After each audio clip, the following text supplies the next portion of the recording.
नमस्कार। आज मैं फ्रेश स्वीट कॉर्न से मोदक बनाने जा रही हूँ। इसके लिए मैंने थोड़े से ओट्स लिए हैं और फ्रेश स्वीट कॉर्न लिया है। 5 मिनट प्रिपरेशन का टाइम है और 10 मिनट में रेसिपी बन भी जाती है। बहुत ही इजी है और बहुत ही फटाफट से बनने वाली रेसिपी है। बहुत ही टेस्टी बनते हैं ये मोदक। एक बार ज़रूर ट्राई करिएगा। इसी के साथ मुझे कमेंट में ये भी ज़रूर बताइएगा कि आपने इस बार कौन से मोदक ट्राई किए हैं। चलिए शुरू करते हैं। मकाई को अच्छे से कद्दूकस कर लेना है।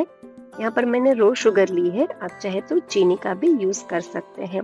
गुड़ का यूज करेंगे तो थोड़ा सा कलर अच्छा नहीं आएगा, ब्राउनिश जैसा आ जाएगा, पर फिर भी अगर आप चाहे तो गुड़ का भी यूज कर सकते हैं। अदरवाइज चीनी से कलर बहुत ही सुंदर प्यारा आएगा और स्वाद में भी ये बेहतरीन बनेंगे। तो चलिए शुरू करते हैं। इसी के साथ मैं आपको गणेश जी की एक कहानी भी सुनाने जा रही हूँ। हमें हिंदू शास्त्र को 18 पुराण दिए हैं महर्षि वेदव्यास जी ने, जिनको भगवान नारायण का एक अवतार भी कहा जाता था। जब वेदव्यास जी ध्यान में बैठते तो उनको भगवान की वो सारी लीलाओं के दर्शन होते जो आज हम अपने पुराणों में पढ़ते हैं। वेदव्यास जी ध्यान में बैठते और उनको वो सारी लीलाएं दिखती, पर उन सारी लीलाओं को लिखने के लिए उन्हें किसी की आवश्यकता थी। व्यास जी ने देखा कि गणेश जी अपने इस कार्य के लिए सबसे उपयुक्त हैं, तो उन्होंने गणेश जी से कहा कि आप मेरी ये सारी कथाएं एक शास्त्र में संजो के लिखते जाइए और मैं इसको अपने ध्यान में बैठ के बोलता जाऊंगा। गणेश जी ने कहा ठीक है, पर मेरी 2 शर्त रहेगी। एक शर्त ये रहेगी कि आप जहाँ पर रुक जाएंगे वहां से मैं लिखना बंद कर दूंगा और आगे नहीं लिखूंगा।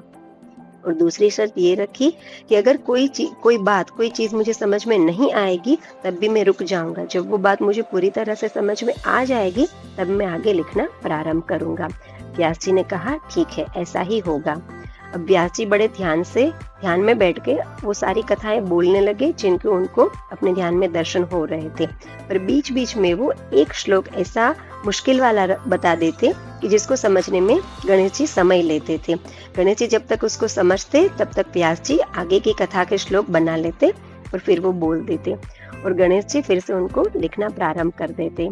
तो इस तरह से हमें अपने ये सुंदर पुराण मिले जिससे हम अपने जीवन को धार्मिक बना सकते हैं, बहुत ही बेहतर बना सकते हैं, श्रेष्ठ बना सकते हैं और अपने जीवन की सारी समस्याओं का हल भी उसमें से ले सकते हैं। इसी के साथ हमारे मोदक भी रेडी हो गए हैं। देखा कितना जल्दी हमारा मोदक बन गया और स्वाद में भी बेहतरीन बना है। एक बार इस मोदक को जरूर ट्राई करिएगा, बहुत ही अच्छे बनते हैं और रेसिपी भी बहुत प्यारी और सुंदर है।